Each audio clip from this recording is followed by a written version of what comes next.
Hi AD, I'm Margot Robbie. I'm Scarlett Hessian, their designer. Welcome to the new LuckyChap offices. We can't wait to show you around.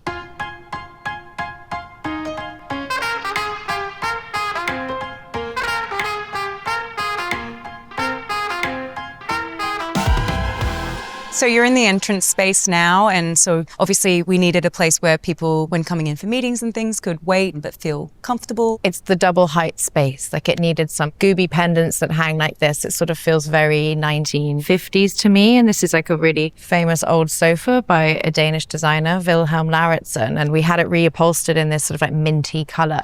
It's not an uncomfortable waiting room. You're not too close to anybody, hopefully. The tones throughout the space are all natural and soft. Scarlett did a lot of work. It was pretty stark, very concrete, a bit industrial feeling. The exposed rock wall was already here, and instead of trying to cover it up, we thought, let's keep it and kind of play off it a little bit. So it ends up being, like a mid-century kind of vibe. Still fun, but elevated and sophisticated at the same time. This was all open right down this left side, and we kind of built in these kind of individual offices, put the assistant desks in the middle so that we could have a central kind of hub and everyone can kind of communicate more easily. So the chairs are actually in the Barbie movie when you're in the Mattel CEO office and all the Mattel guys are sitting around on pink chairs. These are the chairs. We just had them reupholstered.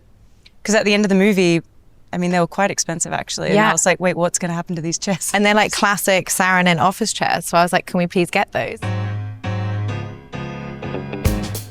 This is actually, I think, probably one of the first pieces of art I ever bought. An artist I think is really cool, Anne Tran. It's obviously quite big and it couldn't fit in my house on any wall space, so we put it here at the office, and it kind of helped dictate the color palette for the office in the end. Yeah, it was a nice starting point that sort of then led into like the walls being this deeper blue-green color and like the red tones that you'll see in the rest of the space.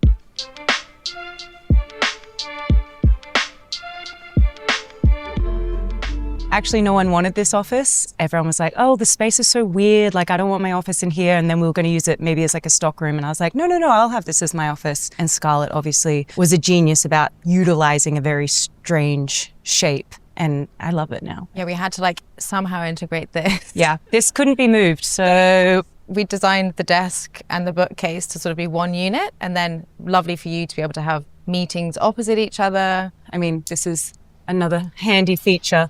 Got whiteboards behind all these curtains, but it's just nice to not have to take everything down from the whiteboards between meetings. I can just kind of hide it. This is a little comfy corner to do reading in, and this chair is actually called the Margot chair. And then this is a really fun lamp that's a finished design. It's got tassels. So I said to Scarlett, I wanted my office to feel light. I wanted a lot of comfortable places to sit, since I end up doing so much reading. And so kind of making this whole section one big couch was probably the first thing that we designed, along with the siding and the desk. We bought that lamp together in Paris. Yeah. And then wherever possible, natural light. So out there is obviously not such a gorgeous view, but I still get the natural light through the frosted glass.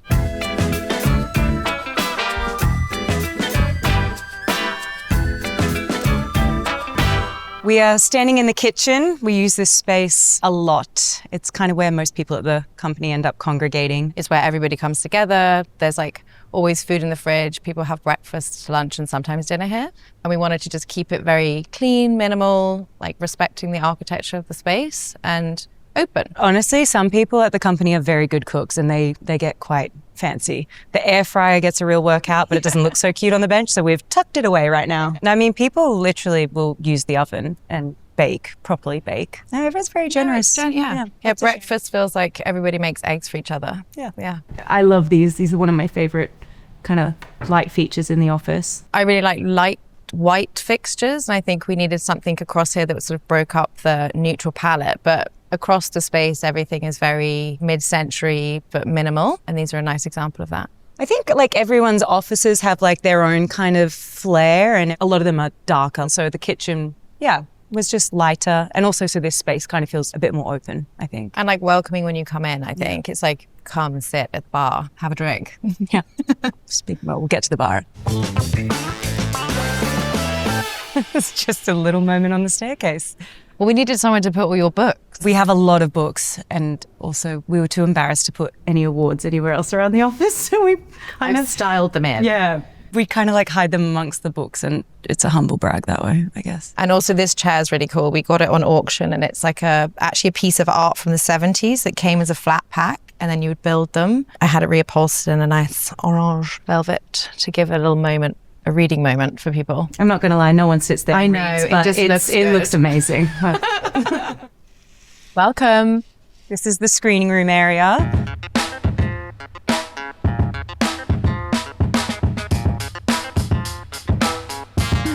We wanted to make sure that every employee could potentially fit in here. So we had to get a really big couch, which is this beautiful corduroy sofa from Eliasson from Sweden. And then we've got these really cool chairs that are very comfortable. And then custom made benches to go under the TV. And this is actually your old kitchen island. Our kitchen island. And then we converted it into a coffee table because we couldn't find one big enough. So actually worked out perfect. It feels cozy in here, I think, because of the dark paint and the kind of darker colors, but also because we're kind of on the mezzanine section right now, we have these curtains that are kind of a thicker material, so it's less sound pollution, I guess, for the rest of the office. But that also kind of makes it feel like a cozy theatre vibe, I think. I sourced these vintage wall lights from an old cinema in Paris. We had those shipped over because it felt suitable for the screening room. And the B&O speakers, actually, normally you're like, how do I hide speakers? But when they're really pretty, you're like, oh no, have them out. So yeah, people watch movies, people watch cuts of films that we're editing. And because of course we were off shooting and then everyone else, back in the office is like, what's happening on set? And to be able to share that with everyone is like a nice moment. Through to the conference room.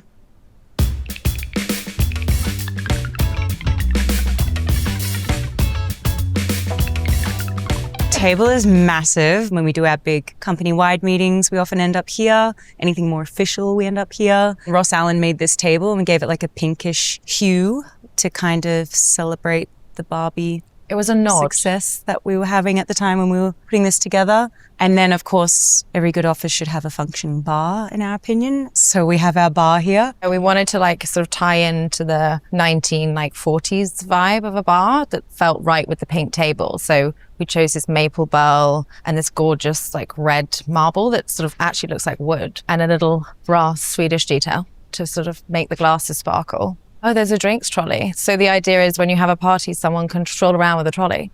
And we've done that, actually. You just pull out the drinks trolley. It's great. But Diageo kindly decked it out for us and gave us Guinness on tap. And then every couple months, we get to pick a new cocktail to have on tap as well. It's dangerous. It's wonderful, though. Everybody loves Guinness. I love Guinness. Yeah.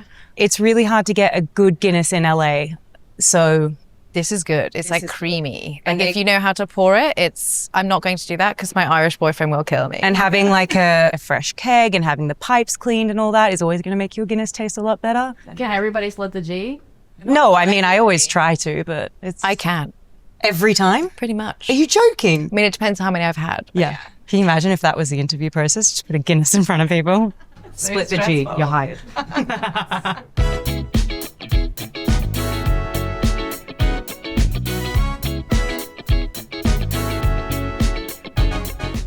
Well, we wanted to utilize the outdoor space that we had and kind of make it so that people actually really could come up here and have their lunch out here or hang out here.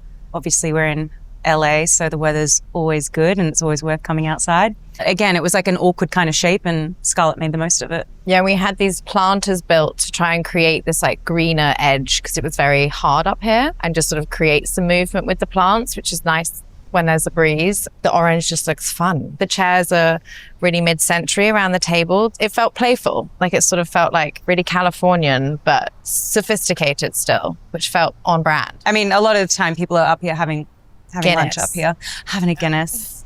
Actually, we've got Hugo's on tap now. Have we? Yeah. Oh, that's fun. I know.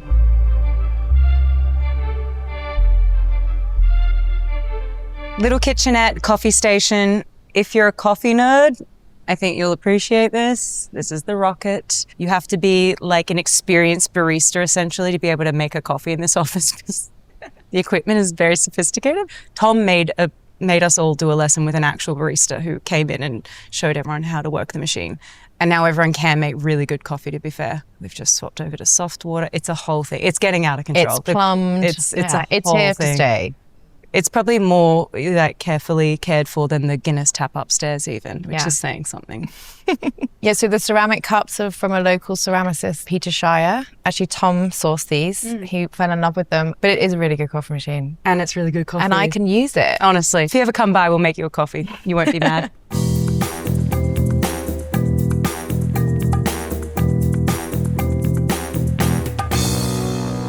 So we're in Tom's office. He's got a very nice office. I suspect he went slightly over budget. It's a beautiful office.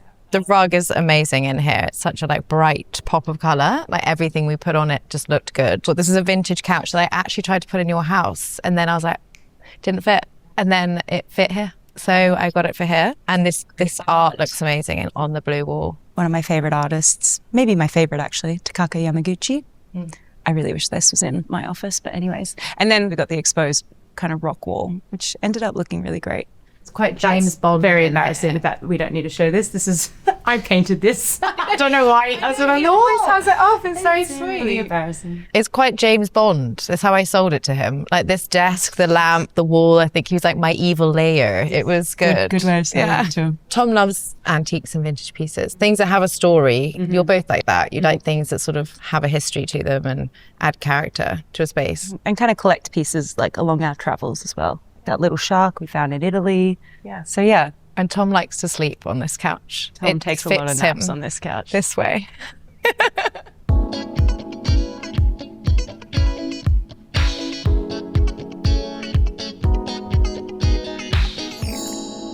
This is Josey's office. I also really love this office. Yeah. I love the carpet in here.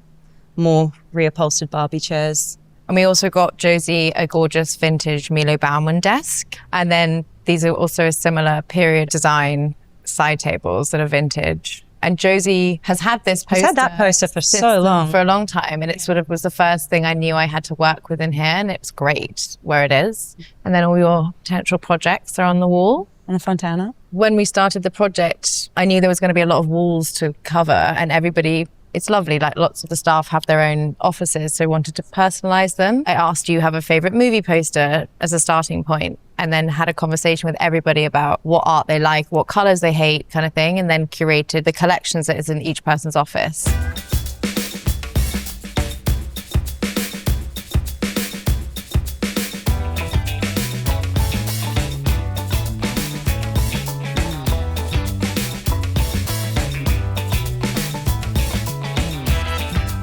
Thanks for coming by, AD. We hope you enjoyed the tour of the office. We got to get back to work now. See you later.